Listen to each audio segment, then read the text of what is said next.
Hello everyone, welcome back to my channel. Hidden prince का second last episode लेकर आई हूँ। प्लीज़ चैनल को सब्सक्राइब करना, लाइक करना, कमेंट करके बताना ये एफएफ कैसा लगा है आप सबको।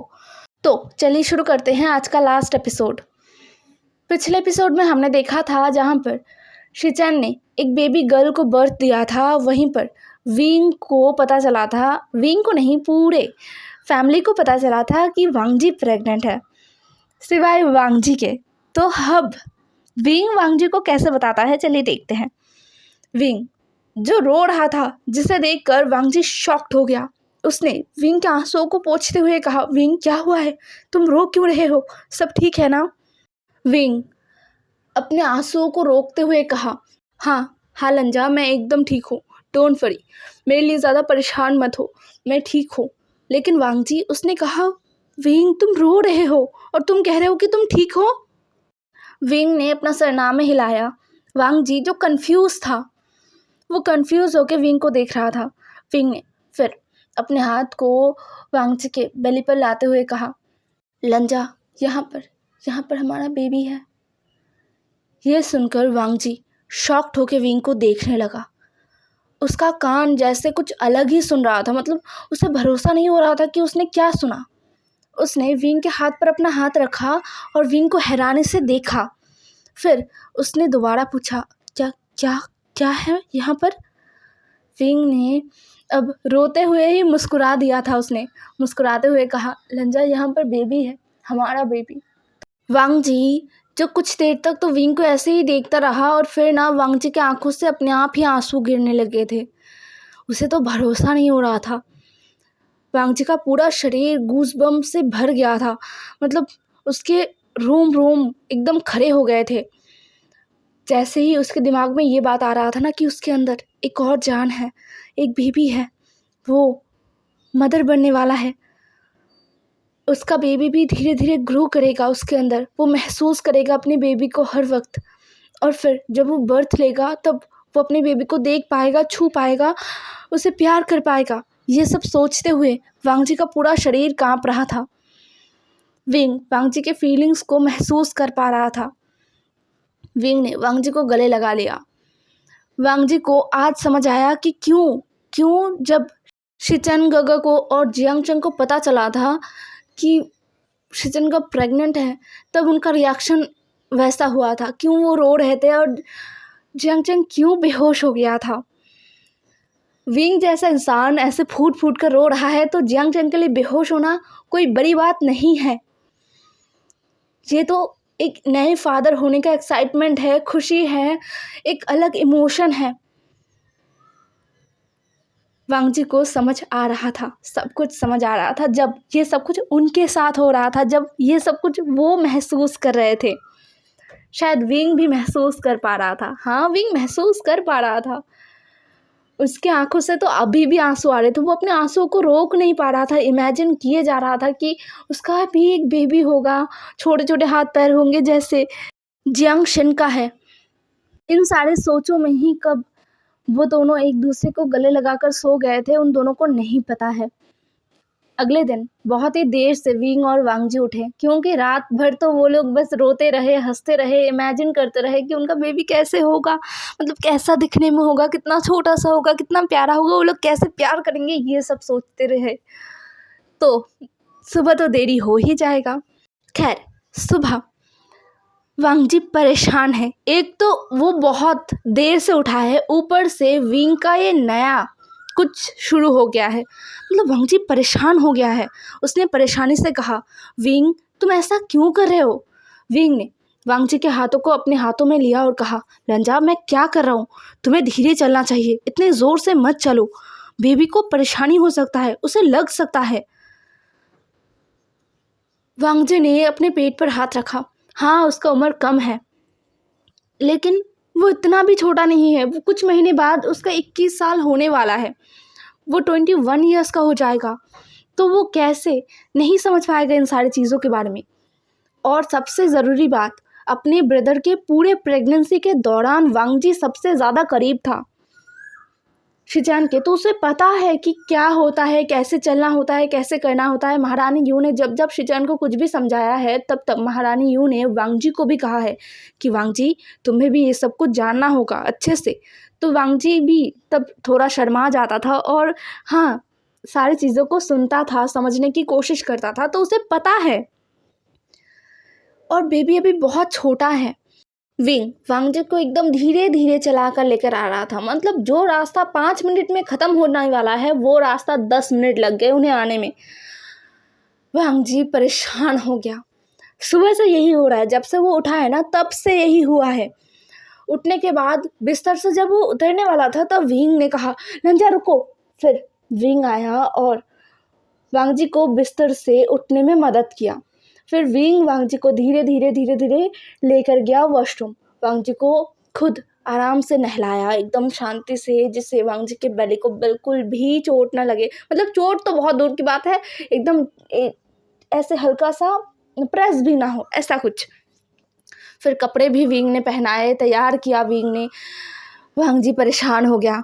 वो विंग को घूर रहा था, उसे बहुत गुस्सा आ रहा था, बहुत ज़्यादा। लेकिन कहीं ना कहीं उसे ना बहुत अच्छा भी लग रहा था कि ये इंसान इतना प्यारा क्यों है, ये सोचकर भी उसे अच्छा लग रहा था और हंसी भी आ रहा था। खाना तो सबसे आखिर में ही उन्होंने खाया था। फिर वांग जी गया अपने नेफ्यू से मिलने के लिए, जियांग शिन जो बहुत ही छोटी सी है और वो धीरे धीरे से अपना हाथ पैर ना हिला रही थी। शिचनगा जो शिन के पास बैठा हुआ था और शिन लेटी हुई थी, वो जागी हुई थी। वांग जी शिन के पास आए और शिन को अपने गोद में उठा लिया और उसे तुरंत उसके गालों पर न चूम लिया, जिसे देखकर शिचन हंस रहा था। हुआ जो शिचन के कपड़ों को सही करता है, क्योंकि बाहर विंग इंतज़ार कर रहा था। फिर जाके विंग को बुला कर लाता है। विंग अंदर आया और आते ही पहले शिन को देखा और फिर शिचन के पास जाके बैठ गया। फिर विंग ने शिचन के सर पर हाथ रखा और बोला, शिचन अभी कैसा महसूस हो रहा है, अभी ठीक लग रहा है ना? शिचन ने अपना सर हाँ में हिलाया और कहा, हाँ ब्रदर मैं अभी ठीक हूँ। विंग ने मुस्कुराते हुए कहा, मैं बहुत ज़्यादा खुश हूँ तुम्हारे लिए, बहुत ही ज़्यादा, और हमारे इस छोटे से लिटिल प्रिंसेस के लिए भी। यह सुनकर शिचन हंस रहा था। फिर विंग ने कुछ लोगों को अंदर बुलाया, जिन्हें विंग ने खास कर बुलाया है। वो लोग मेडिसिनल एक्सपर्ट हैं, ऐसे तैसे नहीं, मतलब जो लोग नॉर्मली लोग बीमार पड़ जाते हैं उन्हें देखते हैं, वो लोग नहीं हैं। ये बर्थ मेडिसिनल एक्सपर्ट है, जिन्हें शिचन के लिए विंग ने पहले से ही बुला कर रखा था। हालांकि हीलर ने जब कहा था कि इस टाइम को जो फुरैन है वो बेबी बर्थ दे सकती है, उससे पहले ही शिचन ने शिन को बर्थ दे दिया है। इसीलिए ये लोग उस वक्त कल आ नहीं पाए थे, लेकिन आज आए हैं और विंग ने इन्हें जाने नहीं दिया, क्योंकि शिचन का तबीयत अभी भी ठीक नहीं है। बर्थ देना हो गया, मतलब काम ख़त्म नहीं हुआ। बेबी बर्थ के बाद मदर को प्रॉपर रेस्ट और बहुत सारा केयर की ज़रूरत होता है। एक जंग को जितना जितना मुश्किल होता है, शायद उससे भी ज़्यादा मुश्किल एक बेबी को बर्थ देना है। विंग ये चीज़ शुरुआती से मानता हुआ आ रहा है, जब से उसने अपनी मदर को जियांग चंग को बर्थ देते हुए देखा था। विंग ने अपने मदर को सच में जियांग चंग को बर्थ देते हुए अपने आँखों से देखा था। यानली का बर्थ जब हुआ था तब विंग यहाँ पर नहीं था, अपने नैनीहाल में था, और विंग तब थोड़ा छोटा भी था। उसे याद है यानली के बर्थ के अगले दिन विंग आया था और उसने यानली को गोद में लिया था। तो उस टाइम ना विंग को सच में बहुत खुशी महसूस हुआ था, बहुत ज़्यादा वो खुश था अपनी छोटी सी लिटिल सिस्टर को पाकर। लेकिन जब वो थोड़ा बड़ा हुआ और जियांग चंग को बर्थ देते हुए जब उसने अपनी आंखों के सामने अपनी मदर को पेन में देखा था, चिल्लाते हुए रोते हुए देखा था ना, तब विंग को महसूस हुआ था कि ये कितना कितना ज़्यादा पेनफुल मेथड है। और तब ना उसे जब महाराज जियांग फैमिया विंग को कह रहे थे कि विंग अपने लिटिल ब्रदर को तुम गोद में लेना चाहोगे, विंग तब बहुत डरा हुआ था। सच में वो बहुत डर रहा था। उसे लग रहा था कि इतने पेन के साथ उसकी मदर ने इस छोटे से बेबी को बर्थ दिया है, तो ज़रूर इस बेबी को भी पेन हो रहा होगा। तो अगर विंग पकड़ेगा तो बेबी को और ज़्यादा चोट लग सकता है, इसलिए विंग जियांगचंग को पकड़ ही नहीं रहा था। बाद में महारानी यू ने विंग को अपने पास बिठाया था और खुद जियांगचंग को विंग के गोद में दिया था और विंग को समझाया था कि जियांगचंग को कुछ नहीं हुआ है, जियांगचंग एकदम ठीक है और उसे कहीं पेन नहीं हुआ है। फिर ना विंग ने रोते हुए अपनी मदर की तरफ देखा था और कहा था, लेकिन माँ, आपको तो पेन हुआ है ना। महारानी यू ने विंग को गले लगाया और कहा, ये सब तो होता रहता है। जब मैं तुम्हें, यानली को और हमारे इस छोटे से जियांगचंग को हंसते हुए देखूंगा, तब मेरा सारा पेन गायब हो जाएगा। ये सुनकर विंग ने तब हंसा था। उसे हंसी नहीं आ रहा था, लेकिन फिर भी उसने हंसा था क्योंकि उसे अपनी मदर के पेन को गायब करना था। तब विंग 8-9 साल का बच्चा था। खैर, विंग ने उन हीलर्स की तरफ देखा और कहा, अच्छे से फुरैन का देखभाल करना। उन हीलर ने अपना सर हाँ में हिला दिया। फिर विंग ने शिचैन को एक बार फिर उसके सर को सहलाते हुए कहा, शिचैन, कुछ भी ज़रूरत हो तो गगा को बताना, ठीक है। शिचैन ने अपना सर हाँ में हिला दिया था। फिर विंग ने वांगजी की तरफ देखा और मुस्कुराते हुए अपनी आँखों को वांगजी के बेली की तरफ किया और फिर एक गहरा सा व्रत लिया। उसे भी वांगजी को भी गले लगाना है, लेकिन वो नहीं लगा सकता, इसलिए वो उठा और कहा, लंजा, मैं जाता हूँ, तुम यहाँ पर आराम करो, ज़्यादा उछलना मत। वांगजी ने अपना सर हाँ में हिला दिया। फिर विंग वहाँ से चला गया। विंग के जाने के बाद हुआ कहता है, महाराज बहुत अच्छे हैं। मुझे महाराज को देखकर बहुत ज़्यादा अजीब लगता है कि एक इंसान ऐसा कैसे हो सकता है। एक महाराज, जैसा मैंने सोचा था, जैसे मैंने और क्लैन लीडर्स को देखा है, महाराज विंग उनसे अलग है, बहुत ज़्यादा ही। वांगजी भी ये सब कुछ अपने मन ही मन सोच रहा था। सच में उसे बहुत ज़्यादा नाज है, बहुत ही ज़्यादा नाज है कि उसे एक ऐसा इंसान मिला है जो सबसे अलग है, सबसे ज़्यादा बेहतर है और सबसे प्यारा भी है। लैन शिचैन ने मुस्कुराकर अपने आंखों को बंद कर लिया था। यहाँ से शीन शब्दों हमें 15 दिन बाद का दिखाया जाता है, जहाँ पर शीन का नामकरण सेरेमनी रखा गया था, जहाँ पर सारे जो लोग हैं ना, मतलब सारे क्लैन से बहुत सारे तोहफे आए थे। शन अभी बहुत छोटी है तो बहुत सारे लोग नहीं आ सकते उसे देखने के लिए, सिर्फ परिवार ही आ सकते हैं। तो यानली आई थी अपने परिवार के साथ, उन्होंने शन को बहुत सारा ब्लेसिंग्स दिया और गिफ्ट भी दिया, और साथ में लैन क्लैन से भी लैन कुरान आए थे अपने फर्स्ट ग्रैंड चाइल्ड को देखने के लिए, जो उनका फर्स्ट ग्रैंड डॉटर है। उन्होंने भी शन को देखा था, उनके आंखों में आंसू थे। उन्होंने इस बार शिचैन और वांगजी से माफ़ी मांगा था रोते हुए, और कहा था कि वो एक अच्छे अंकल नहीं बन पाए, लेकिन क्या उन्हें एक मौका मिलेगा कि वो एक अच्छे ग्रैंडफादर बनने की कोशिश कर पाए। जिस पे वांगजी और शिचैन दोनों ने ही अपना सर हाँ में हिलाया था। यानली को जब पता चला कि वांगजी भी प्रेग्नेंट है, तब यानली तो और भी ज़्यादा खुश हो गई थी, बहुत ज़्यादा खुश थी। धीरे धीरे शिन बड़ी हो रही थी और धीरे धीरे वांगजी का प्रेगनेंसी का जो दिन है ना, वो भी बढ़ता जा रहा था।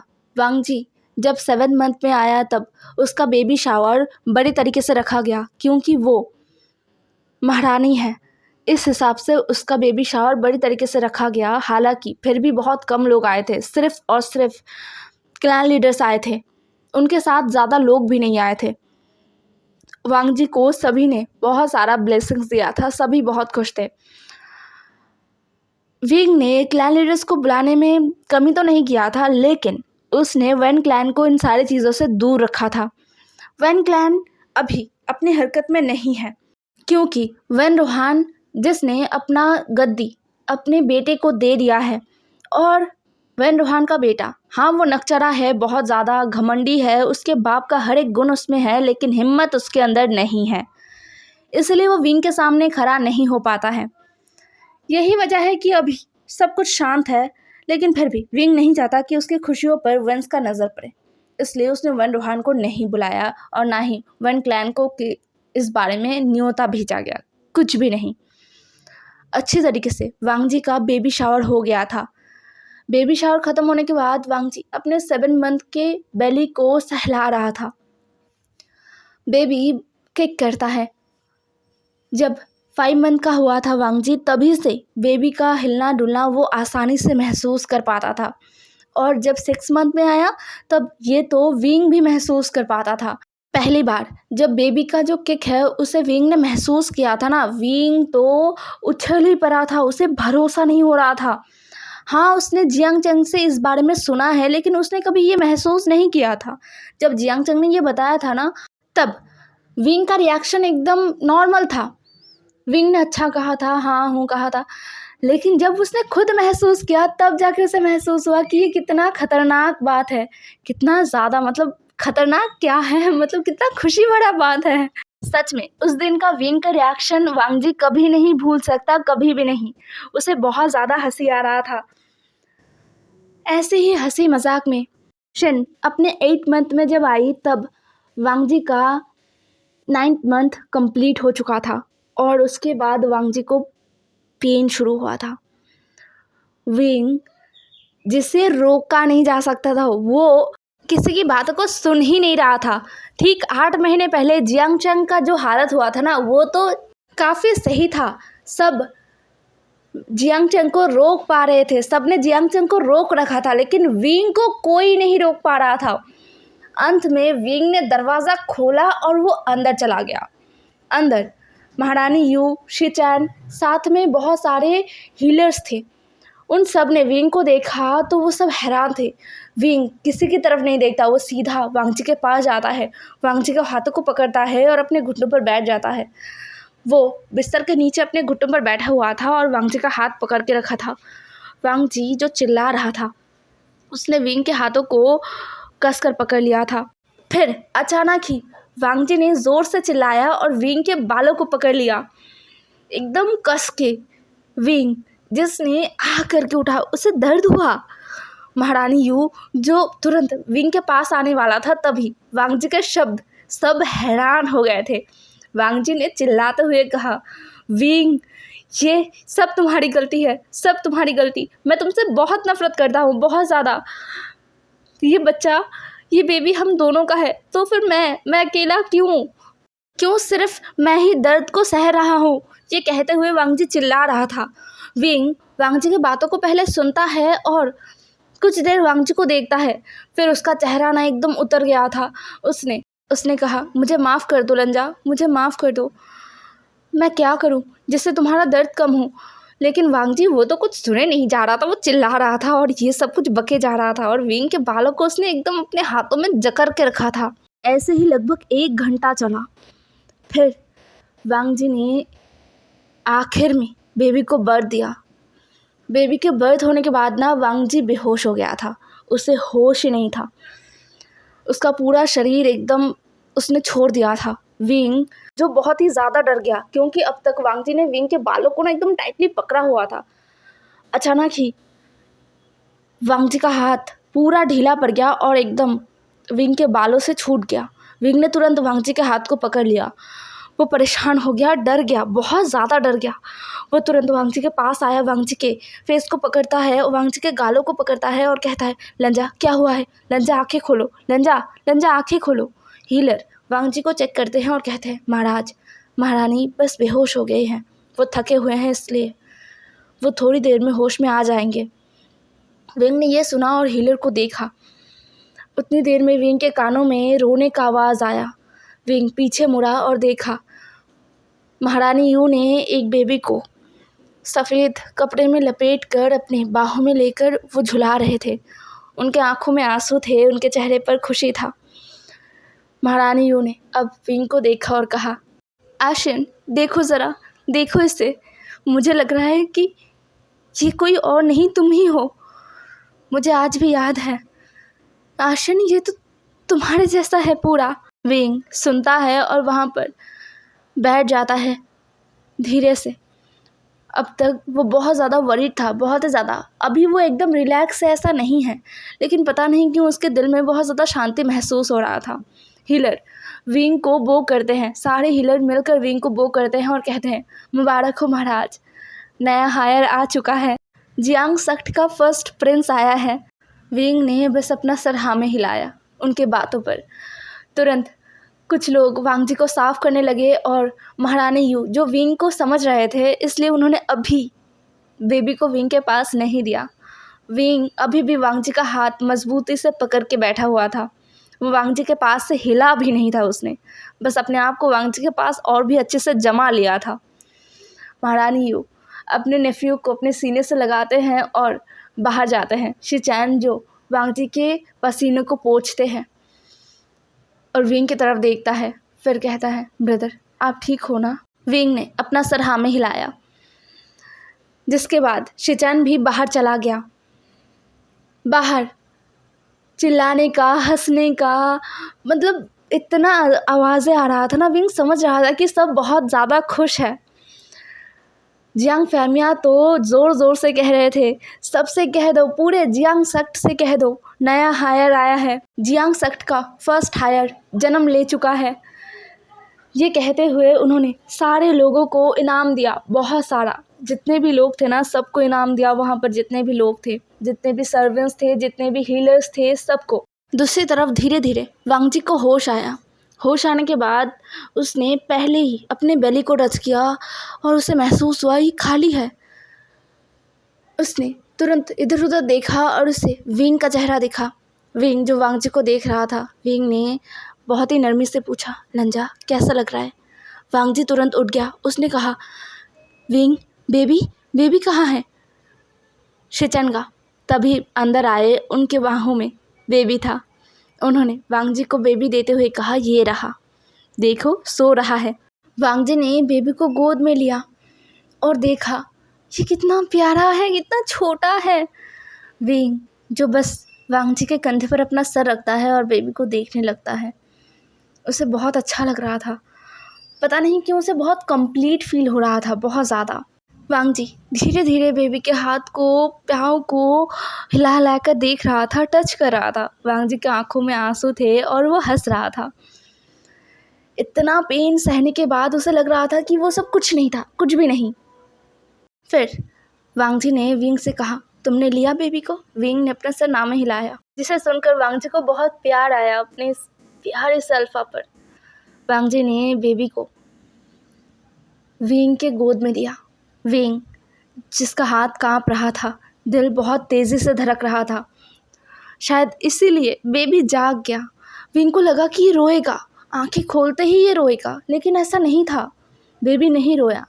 वो विंग को अपनी आंखें फाड़ फाड़ कर देख रहा था। वांगजी ने मुस्कुराया और कहा, देखा, वो तुम्हें पहचानता है। विंग को इतना मज़ा आया ना, उसने मुस्कुरा कर कहा, हाँ पहचानेगा ना, मैं उसका बाबा हूँ, मैं उससे बात करता था, है ना? तुम मुझे पहचानते हो ना? शिजुई बताओ, मुझे बताओ, तुम मुझे पहचानते हो ना? ये सुनकर वो बेबी हंस पड़ा। वो हंस रहा था और शिजुई नाम सुनकर वांगजी हंस पड़ा। उसने एक रात, मतलब जब 5 मंथ या 6 मंथ चल रहा था, तब एक रात वांगजी को नींद नहीं आ रहा था। तब विंग वांगजी को लेकर बस ऐसे ही बैठा हुआ था और वांगजी अलग अलग बातें कह रहा था। तब अचानक ही वांगजी ने कहा कि हम बेबी का क्या नाम रखें? अगर वो बेबी गर्ल हुई या फिर बेबी बॉय, ओमेगा या फिर अल्फ़ा, तो उस हिसाब से हमें अलग अलग नाम सोच कर रखना चाहिए, है ना? विंग ने कुछ देर सोचा और बोला, शिजुई। ये सुनकर वांगजी ने अपनी आंखों को सिकोड़ लिया और बोला, ये तो बेबी बॉय का नाम हुआ, हमें अगर बेबी गर्ल हुई एकदम शिन के जैसी? विंग ने कहा था, मुझे पता है ये बेबी बॉय है और ये अल्फ़ा होगा, मुझे ये भी पता है। विंग की बातों को सुनकर वांगजी ने अपनी आंखों को सिकोड़ लिया था और विंग ने बस मुस्कुराया था। तब वांगजी को लगा था विंग शायद मजाक कर रहा है, लेकिन अब उसे लग रहा है कि नहीं, विंग मजाक नहीं कर रहा था। लेकिन उसे पता कैसे चला? खैर जैसे भी चला, उसे नहीं पता लगाना, बस वो खुश है, बहुत ज़्यादा खुश है। उसने मुस्कुराकर कहा, हाँ एकदम, शिजुई उसके बाबा को पहचानते हैं। ये सुनकर शिजुई ने वांगजी को देखा और मुस्कुराया। वांगजी को उसका पूरा जहान मिल गया। उसके बाद शिजुई को शिन से मिलवाया गया। शिन तो बहुत ही ज़्यादा खुश थी अपने इस छोटे से लिटिल ब्रदर को पाके, वो बस चूमे जा रहा था। फिर शिजुई का नामकरण हुआ, जहाँ पर बहुत बड़ा समारोह रखा गया था, बहुत बड़ा। पूरे जियांग क्लैन के साथ साथ कल्टीवेशन वर्ल्ड को तोहफा मिला था अलग अलग चीज़ों का। पूरा कल्टीवेशन वर्ल्ड शिजुई के जन्म पर जश्न मना रहे थे।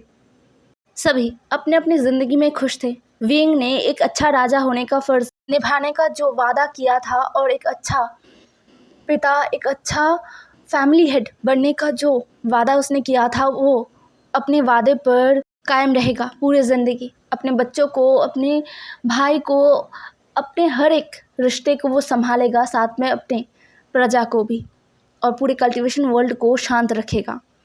और वांग जी इसमें विंग का साथ देगा, उसके हिडन प्रिंस का साथ देगा, जो अभी सबके दिलों पर राज करता है।